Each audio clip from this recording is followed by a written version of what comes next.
بسم اللہ الرحمن الرحیم اللہم صلی علی سیدنا و مولانا محمد وعلی آلہ وصحبہ وبارک وسلم۔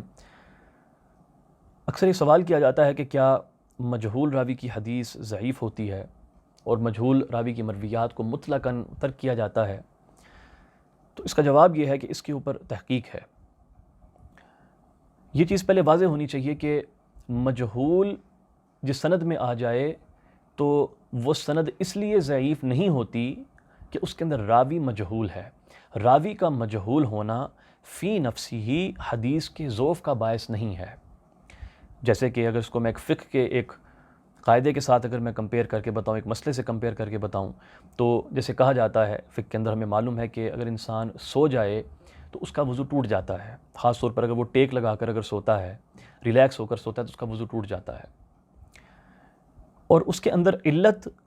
نیند ان اٹ سیلف نہیں ہے، فی نفسی ہی نیند کی وجہ سے وضو نہیں ٹوٹتا، بلکہ جب انسان ریلیکس ہو جاتا ہے تو اس کے بعد جو چیزیں ہوتی ہیں اس کی وجہ سے اس کا کہا جاتا ہے کہ یہ وضو ٹوٹ جاتا ہے۔ اس کے اوپر عمل ہے فقہا کا۔ اسی طرح راوی کے مجہول ہونے سے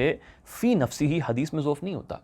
بلکہ کیونکہ راوی کے مجہول ہونے کی وجہ سے ہمیں معلوم نہیں ہوتا کہ راوی عادل ہے یا پھر راوی غیر عادل ہے، ضعیف ہے تو کس درجے کا ضعیف ہے، اگر ثقہ ہے تو وہ کیسا ہے۔ اس وجہ سے ہمیں نا علم ہونے کی وجہ سے ہماری جہالت کے باعث حدیث کے اندر ضعف آ جاتا ہے۔ جبکہ اگر وہی مجہول راوی اگر اس کا نام پتہ چل جائے تو ہم یہ دیکھتے ہیں کہ اگر وہ ثقہ ہو تو اس کی حدیث صحیح کے درجے پر چلی جاتی ہے۔ اس لیے مجہول ہونے سے فی نفسی ہی حدیث ضعیف نہیں ہوتی، اور یہ بھی نہیں کہ ہم یہ بھی نہیں کہہ رہے کہ وہ حدیث صحیح ہو جاتی ہے، لیکن یہ ہے کہ اس کا سٹیٹس ایک معلق ہو جاتا ہے، یعنی وہ درمیان میں آ جاتی ہے حدیث۔ جب تک مزید شواہد اور مطابقت نہ مل جائے، کوئی مزید سپورٹ نہ ملے، ہم اس کو آگے مزید قبول نہیں کر سکتے۔ معاملہ یہ رہتا ہے۔ ہاں البتہ یہ چیز بھی ہے کہ راویوں کی ریورس انجینئرنگ بھی ہوتی ہے۔ یہ تو ایک بہت کامن سی چیز ہے جو عام لوگ کرتے ہیں، اور ایک بچگانی سی چیز ہے کہ بس تہذیب الکمال سے راویوں کے اوپر حکم نکال لیتے ہیں کہ فلاں نے کہا ضعیف، فلاں نے کہا ثقہ، تو بس وہ بیان کر دیتے ہیں، اور وہیں پر لکھا ہو کہ ابن حجر نے کہا مجہول، بس راوی مجہول ہے، اس کے آگے نہیں سوچنا۔ حالانکہ معاملہ اس کا الٹ بھی ہو سکتا ہے کہ راوی کی حدیثوں کو انالائز کر کے راوی پر حکم لگایا جا سکتا ہے، اس کی ریورس انجینئرنگ بھی پاسبل ہے، اور یہ وہی طریقہ ہے جو حفاظ کے ہاں چلتا تھا۔ جیسے امام ابن عدی کے الکامل اٹھا کے دیکھ لیجئے، راوی کے اور ان کے درمیان کہیں صدیوں کا گیپ ہوتا ہے، کہیں ڈیکیڈز کا گیپ ہوتا ہے، ملاقات نہیں ہے آپس میں، پھر بھی اس کی مرویات کو جمع کرتے ہیں اور مرویات کو انالائز کر کے آپ بتاتے ہیں، حکم لگاتے ہیں کہ ایسا لگتا ہے یہ کذاب ہے یا یہ متہم ہے، یا وہ بولتے ہیں کہ مجھے اس کی مرویات میں کوئی پرابلم نظر نہیں آئی لہٰذا یہ حسن ہے، ارجو انہ لا بأس بہ، میں امید کرتا ہوں اس کے اندر کوئی پرابلم نہیں ہوگی۔ یعنی راوی کی مرویات کو دیکھ کر